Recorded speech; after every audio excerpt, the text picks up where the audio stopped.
Welcome to another episode of Business Talk with me, Michael Avery, and this special series of PSG where we try to make sense of the market so you don't have to sell everything and move to a goat farm every time the rand wobbles.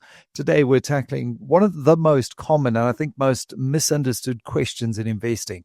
How do I actually maximize returns without torpedoing my portfolio in the process? Because for every piece of solid advice out there, there's a cousin or a colleague or a taxi driver telling you to put it all into one hot stock like Sasol at the moment and to watch it fly.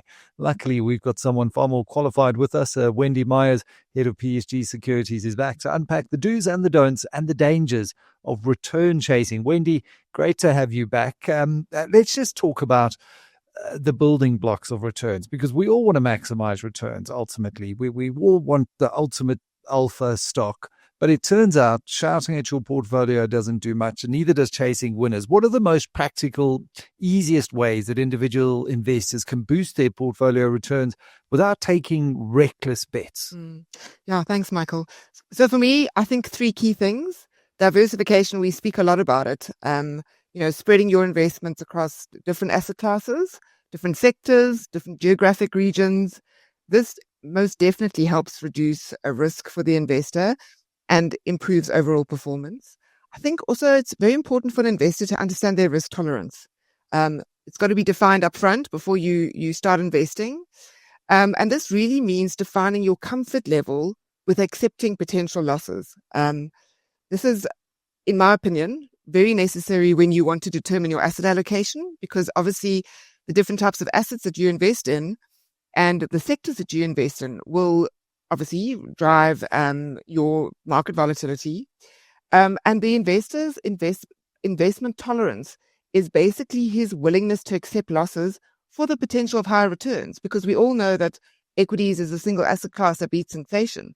So I suppose if you think about it, if you're an investor, you're basically optimistic because you believe that what you're investing in today will grow over time. But I think if you really want to look at understanding your risk tolerance, you need to consider your financial situation. So how much you've got to invest. What are your investment goals? What are you wanting to achieve from your investment portfolio?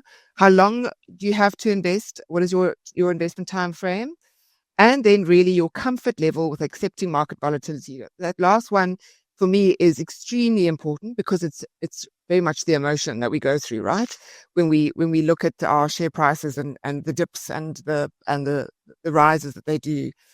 And I think also the third one for me, if I look at what an investor should consider, is the power of compounding. Now, I know that everybody thinks of compound interest, right?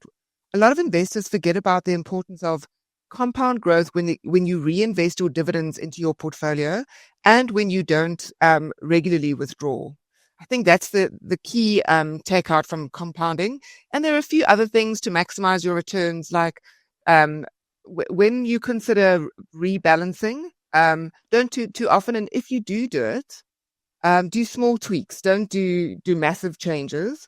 One thing I'm particular about is that as an investor, you must really decide what is right for you when you look at value and growth stocks. I'm always of the opinion that value stocks should be a top priority in your investment portfolio because it delivers dividends, and they typically, over the long term, contribute to growth in your portfolio.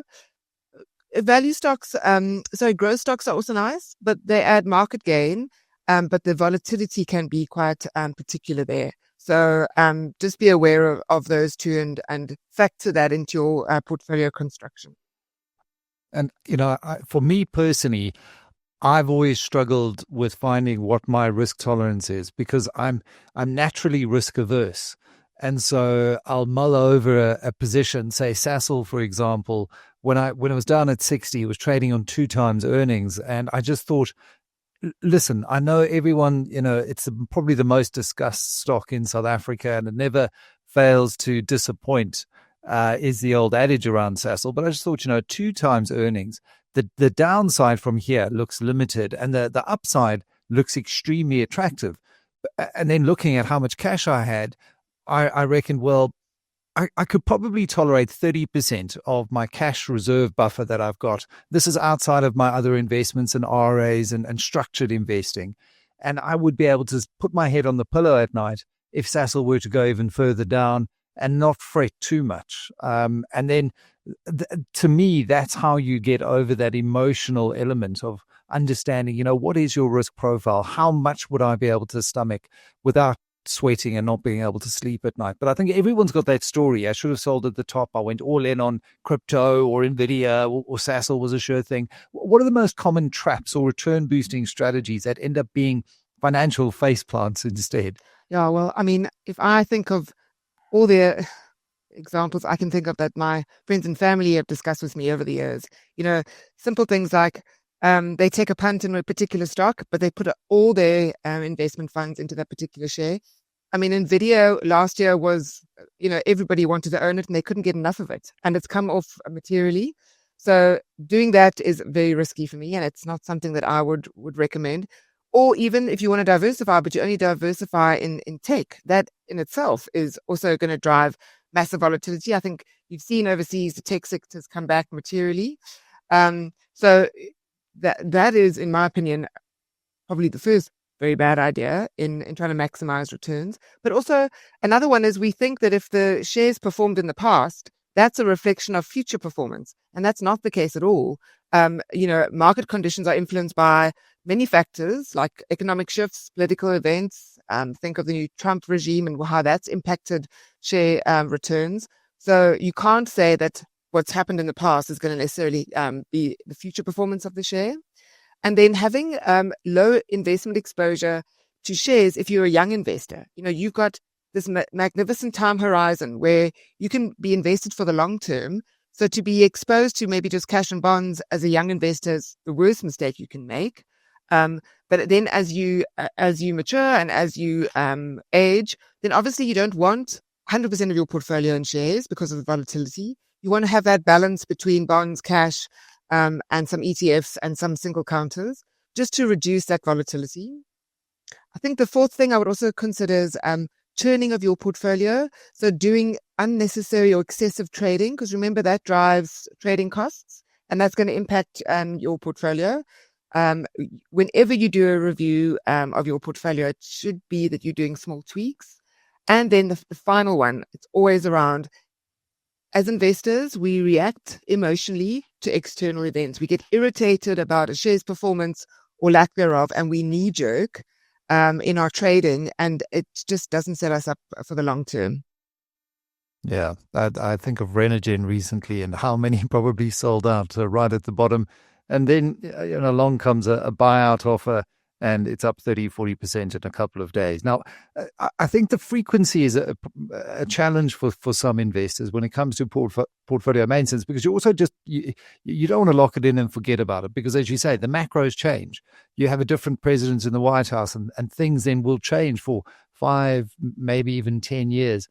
And it reminds me, helicopter parents, I've got them at my school. But you've also got helicopter investors. They're constantly hovering over their portfolios.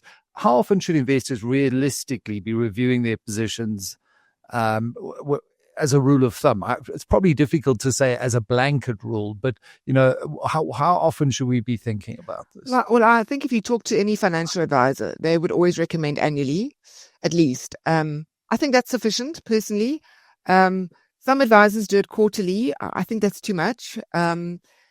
If an investor has a significant change in their circumstance, there's an inheritance or whatever it is, that'll definitely warrant a discussion in advance of their annual review, because then there's a need to reinvest more funds or maybe take a different view in your investment approach. But notwithstanding that, whatever changes the financial advisor will recommend to you, it will be to make small tweaks to the portfolio. And that's often if a particular share has gained materially from a market gain perspective and is in excess of the normal sort of 5% allocation of your total portfolio. So then you want to take a bit of risk off, sell some of that stock and invest and rebalance accordingly. That's how I would recommend investors go about rebalancing.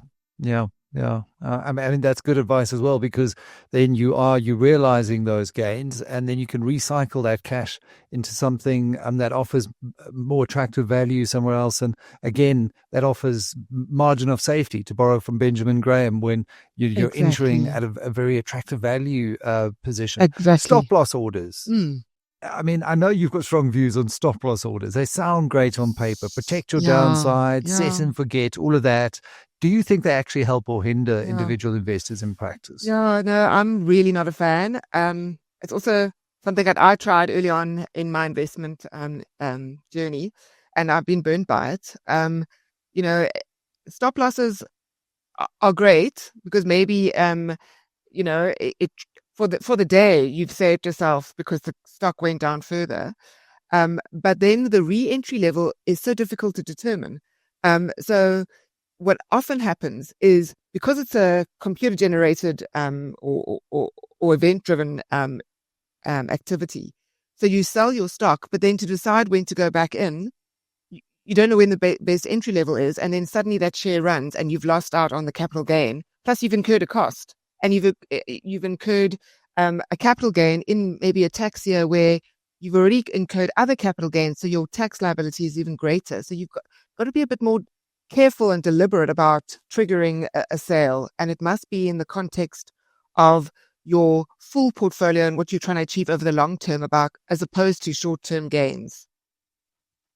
I think it demonstrates the risk of being too automated when it comes to investing. These are active decisions. Even if you're going into an ETF, which we label as a passive investment in AI, for example, because you want to diversify your AI, that's an active decision, and you have to take active decisions because of the tax, because of all of these things. And it's why I think many investors, they like to go it alone. Watch a few YouTube videos, watch us, download a slick trading app, and they're off to the races.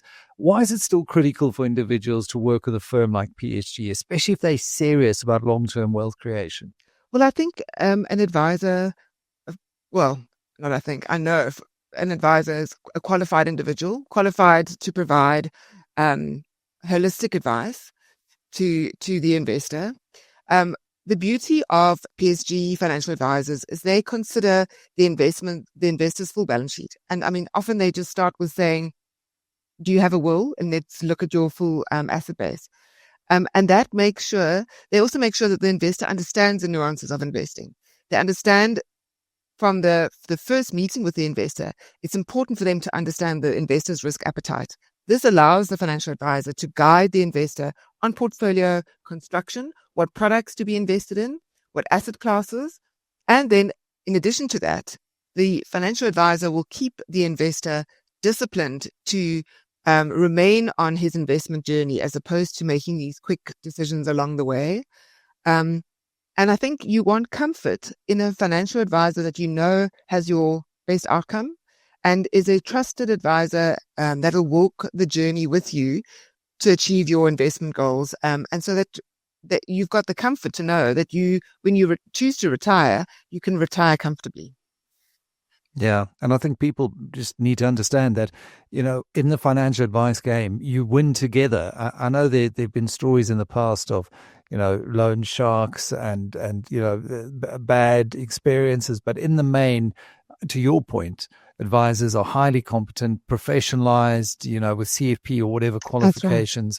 And it's like having that, I don't know, personal trainer in your financial wellness journey, someone to spot you, someone to, ensure you're disciplined and make sure you get up on that Monday morning and go and do that run kind of thing. Wendy, always a pleasure having you on. And I think if there's one takeaway today, it's that maximizing returns isn't about swinging for the fences every time. It's about patience. It's about discipline, the non-sexy stuff, but the important stuff, and not letting a WhatsApp group talking you into a meme stock. Wendy Myers, as always, thanks so much for joining us here on Business Talk. Thank you for having me, Michael.